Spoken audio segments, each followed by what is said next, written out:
Welcome, learner. Let us know something about the temple art and architecture during 8th century to 12th century in ancient India. Temples, you all know, are the abode of gods and goddesses. And Hindus particularly, they built it for a long time. This is a place of worship. Previously, in the earliest time, most of the temples before the Guptas were rock-cut temples. That means they were hewn out of the caves. They are little elaborated, and then the altar is created at the back, at the end of the square area, and the image of God is kept on that altar. During the Gupta age, structural temple started to build. Now, let us first know the different type of temples of India, and later we will know how these temples were decorated or ornamented by the sculptors and the painters. There are actually three types of Indian temples. In the south, we call it Nagara style of temples.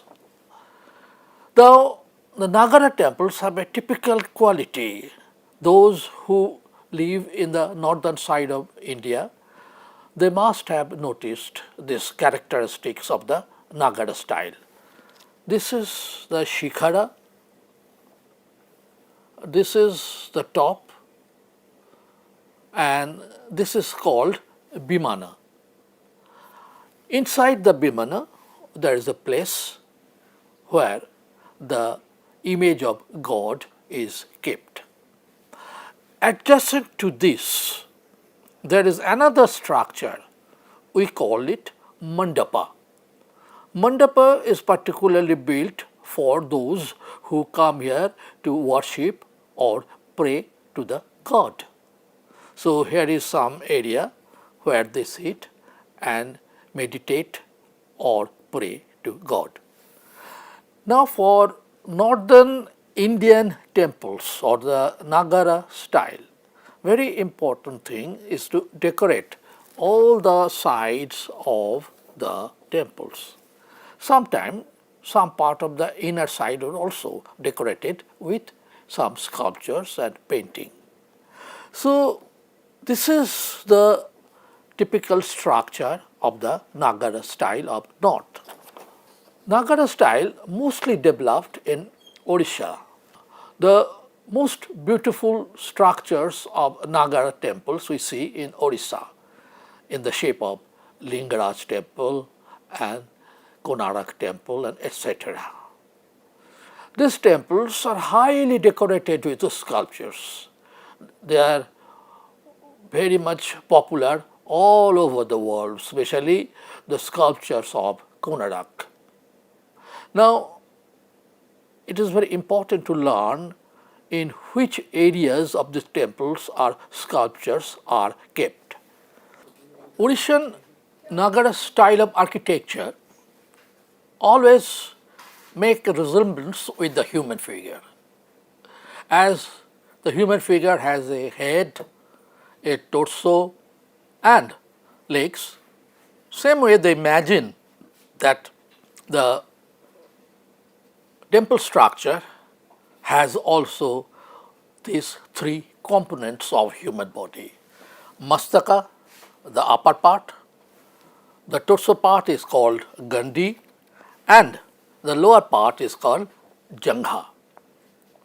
Now, in the upper part, two important components are the finial, or they call it Ayudha, and this pillow-like form, the cushion-like form is called Kalasha. The Indian sculptors of the temples, they prefer whole this area for their sculptures because there are a lot of niches and corners which is completely decorated with beautiful sculptures of human body and also animal figure and other things. And the lower part, Jangha, one is upper Jangha and the lower Jangha. Both of these are also very beautifully decorated by Nagara style of sculptures. Now, this style of Nagara, it spread all over India, from the Himachal to eastern side, Assam, Bengal, Bihar. Now we'll come to the next style of architecture, that is called Dravida. The Dravida style of architecture, which developed in the South India. The Pallavas, especially Narasingha Burman, he was one of the great admirers of art and architecture. During this period, he ordered to build few models for architecture in Mahabalipuram, which was their capital. This area also known as Mamallapuram. They are very famous for Pancharathas. Actually, they carved out of single stone, and they are known as Dharmaraja Ratha, Arjuna Ratha, Ganesha Ratha, Draupadi Ratha, etc. Anyway, two of the structures are very important for the development of Dravida form of architecture. That is the Dharmaraja Rath. You can see on a square base on the wall, there is a pyramidal shaped Bimana, that means the Shikhara upper part. There are 3-4 steps, and these are always beautifully decorated with some face or other decorative elements. The other one, the Ganesha Rath, which is rectangular or barrel shape, and on the top we can see again a barrel shaped form here. So, this is very important for the development of Dravid architecture for this reason. In the later period, we will see how these things developed in Dravida architecture. Here I can see the Yudhishthira Ratha or the Dharmaraja Ratha that we have seen in Mahabalipuram was enlarged and given the perfect shape of the temple. There are 3 segments in the Dravida architecture instead of 2 segments of the Nagar style. Here you see the Biman in the style of the Dharmaraja Rath, and in the middle, in the very and under the canopy, there are the goddess images, and then the mandapa, or there is some time in between, there is one smaller mandapa which is called Ardha Mandapa. The devotees of the prayer, they enter through this and ultimately they come to the sanatorium sanctum. Now, Dravida architecture has a typical quality. They are almost like a fortress. The main structure of the temple is in the middle of the compound, and it is surrounded with sometimes 2 and 3 walls all over the compass.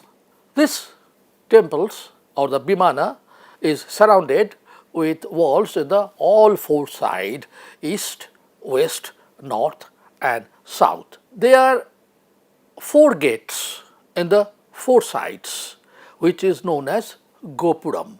Gopuram structure is actually the enlargement of the combination of this Dharmaraja Rath and also that of the Ganesha Rath. Here you can see this one is like the Dharmaraja Ratha. But while the main temple is shorter, not very high, while the Gopuram was very high in its appearance. on the top we see the barrel form of the Ganesha Rath here. So the Gopuram are sometime 4, sometime 8 and also sometime 12 in their appearance. Now the decoration of this Gopuram absolutely mind-blowing. The sculptor not only carved these sculptures on the every steps of the Gopuram, but also they are beautifully colored.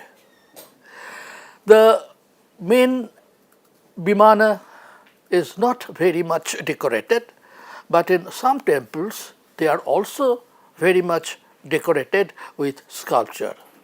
Some of the Dravidian architectural temples are beautifully decorated with sculptures. For example, the temple of Brihadeshwara in Tanjavur is all source of our classical dance. Actually, the dance Bharatanatyam is revived from those sculptures that is ornamented all over the janghas or the side of the Brihadeshwara temple. So, in the next stage will come another form of architecture, that is Besara. Besara is a combination of Nagara and Dravida. This architectural structure is like the in the shape of the Kailash Nath mountain. The Kailash temple is the abode of Shiva. So, all the temples in Khajuraho particularly is built in the style of Besara. You can see here the main temple is very high and there are so many smaller structures all around the Shikhara. Then gradually lowering the height of the mandapa and ardha mandapa. The base is very high and you are to go to this high with some stairs. So this style is known as Besara style, which we can see in the picture here. The top, then the lower one and the lowest one, and it is just like at Kailash temple where Shiva supposed to be residing. Now Khajuraho, Lingaraj temple or the temple of Odisha, all are beautifully decorated with sculptures. The development of architecture in ancient India, we started, I told you, with a structural temple from the Gupta period, but it continued for a long time. It developed in different parts of India and different dynasties. They patronize this particular temple architecture and also the sculptures to decorate these temples. The Guptas, they built few beautiful temples with structures like an eye hole. The Ganga dynasty, they developed the style of Nagara in a different way in Odisha, in Lingaraj temple and Kanarak temple and also Rajarani temple. They are beautifully decorated. Then we see the Chandelas of central India. They built a very beautiful complex of temples in Khajuraho, which is popular worldwide. Apart from the stone or sandstone structures of these temples, we see some temples in the eastern side. They are made of terracotta tiles. Since the lack of availability of stones, eastern side especially Bengal and Assam, they preferred to build their temples with clay brick and that is decorated with terracotta tiles. First, it is built in the form of a structure in resemblance to the thatched hut of Bengal. Interestingly, one of the Pancharathas of Mahabalipuram, which is known as Draupadi Rath, have the same kind of structure in the shape of thatched hut. This means that style spread even to the south from Bengal. In a way, in Bengal, especially in Bankura side, we'll see these beautiful temples were built. Each tiles are not very big in size.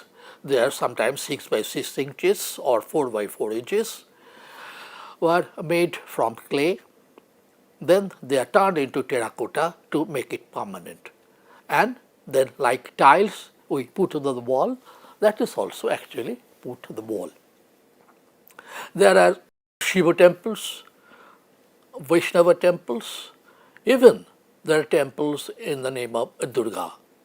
And the theme for Ramayana, Mahabharata and Krishna Lila also depicted on the tiles and it was decorated. Later we will see some kind of temples were built in the western side. Especially we can name the famous temple of Mount Abu, the Dilwara temple.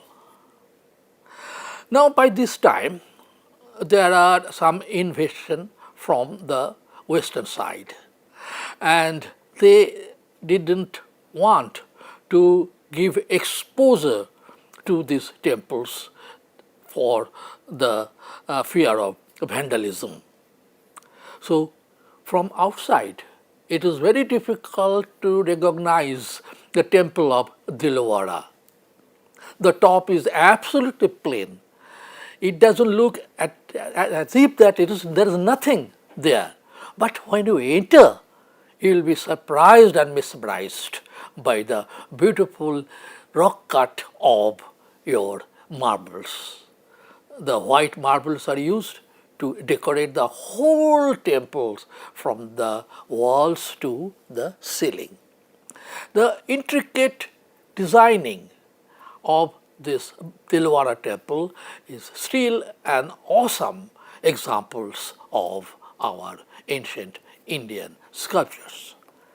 So learner, you see that the development of art and architecture went hand in hand in India.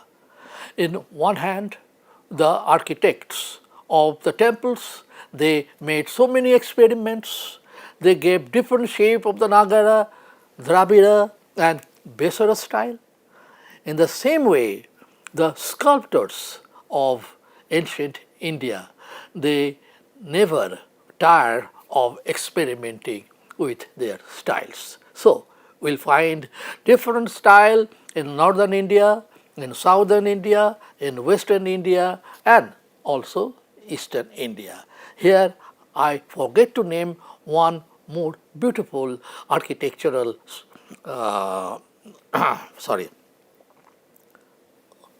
repeat. Here I should have mentioned another beautiful rock cut temples of Ellora in Maharashtra. Rashtrakuta built this beautiful rock cut structure in Ellora. A hill was curved from the top to bottom and built two-storied temple which is known as Kailasnath temple of Ellora. You can see here that how whole thing has been carved out of a hill and given the shape beautifully. Not only that, only the shape of the architecture. Every part of the Kailasnath temple is beautifully curved with sculptures. One of the most famous of the sculpture is Mahishasura Mardini. So, learners, we have seen that how the different kind of works of art and architecture were developed in ancient India.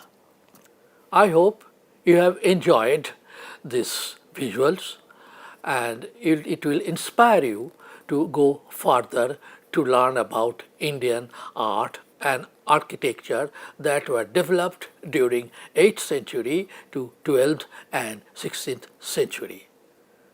Thanks for the listening of this video.